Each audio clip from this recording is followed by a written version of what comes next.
dapat maintindihan po ng Union, kasi I'm really in a very difficult situation, may mga nagagalit. Ang mandato ng Union, ng mga manggagawa sa pampublikong sektor, hindi ho tayo nandito lang para bantayan at pangalagaan ang ating kapakanan at karapatan. Tayo ay boses ng taong bayan. Representante tayo ng taong bayan sa mga ahensya na ating kinapapalooban. Obligasyon natin ang magsalita kung may nakikitang katiwalian. Every Monday we recite it, Ted. Kapag may nakitang katiwalian, obligasyon natin magsalita.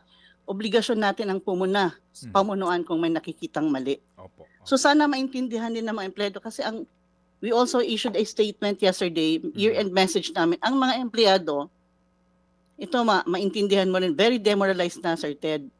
Kasi kami yung humaharap, kaming nasa harapan, kaming nasa front line, no? Kami ang humaharap sa galit ng taong bayan. Kami ang nagpapaliwanag sa kanila. Kami ang sumasangga ng mga batikos ng iba't ibang sektor. Kaya kami marami kaming tanong eh.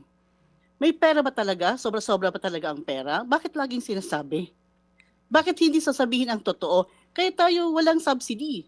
Kasi laging sinasabi, may pera, maraming pera. O kaya ngayon, sige, ibalik niyo yung pera. Kaya last year pa nawagan ako nung ibabalik yung 20 billion. Sinabi ko, kung may sobra palang pera, ibalik yan sa mga manggagawa. Hindi yan binabalik sa gobyerno.